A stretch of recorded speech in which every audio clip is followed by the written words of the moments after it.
I've also heard it said that failure is probably the cruelest and most effective teacher.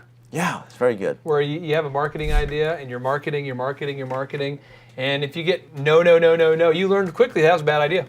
And so I think it's important that we do, anytime we have a failure, we learn from Napoleon Hill, and we realize that when he said, behind every short-term setback or failure, there is a seed of an equal or equivalent benefit to be found. That's beautiful. If we can think about that every adversity we encounter, there is a seed of an equal or equivalent benefit to be found, right. It really makes having rejection a lot more easy to deal with. And I know even right now, dealing with some personal health issues in the family, with my dad's situation, I've been thinking to myself, I'm like, okay, what is the adversity? Like, what can I learn from this? And I can tell you, I've looked, just being real, when you have a family that's dealing with cancer or whatever you're dealing with, I was going, man, I'm really learning some empathy here. I'm learning how to relate to people who've dealt with this. Now it's not just other people, it's me. I've also dealt with, like, I really want to go to Costa Rica. And so, the sense of urgency of doing that, like, why not?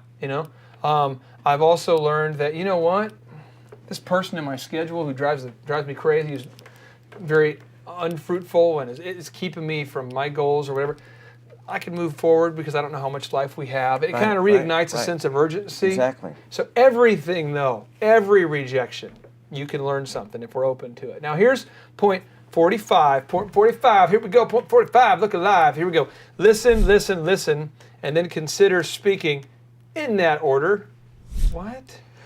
Okay, so, again, when you understand that your organization is going to grow through the people that you hire, it's not just working the job, but it's setting up systems where people can come in and operate those systems, and you begin to grow your wealth, you begin to grow your influence here. And so the idea here is, if you're an alpha male, or you're a real strong dominant, whether you're female or male, you may be a real strong personality. And I know for myself, I rate myself, rate on those personality assessments high D. One guy says, "You have a personality assessment of a terrorist." I go, "Well, thank you for building me up." But it was high D. You want to take control, and you're listening to people mainly so that they can shut up, so that you can say what you really want to say, which is the most important thing. And I'm just saying that people are filled with incredible ideas if you learn to be patient. Just calm down and listen. Take a deep breath, find that happy place, get your brown sack, blow in and out here, get yourself all worked up.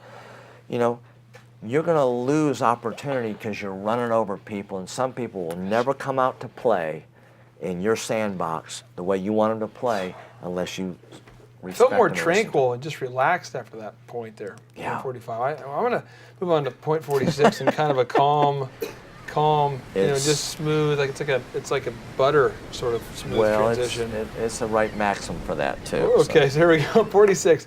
Gratitude expressed is an incredible motivator. Everyone loves flowers. Yeah, and really, I've had that as two different maxims, but they're so similar that, when you feel grateful and don't express it, you're the only one that benefits from that feeling. And as a leader, again, the leader's primary obsession is to create an environment where people can react to in a growing way. You want to infuse an environment, create an environment where people want to grow, they want to come out and play, they want to do things in your sandbox. And when you express gratitude, what I've seen some of the worst ways to express gratitude is, hey, I just want to tell everybody from the bottom of my heart, just something really important here. Good job. Good job. Make your gratitude very specific, very individualized as much as you can, and very expressive. And I like to say everybody loves flowers. Well, remember, I'm a wrestler from Oklahoma. I don't like flowers. I like to give my wife flowers, and I like everything that follows after I give her flowers. But you got to think about is everybody wants to be appreciated, and there's something powerful in a thoughtful gift.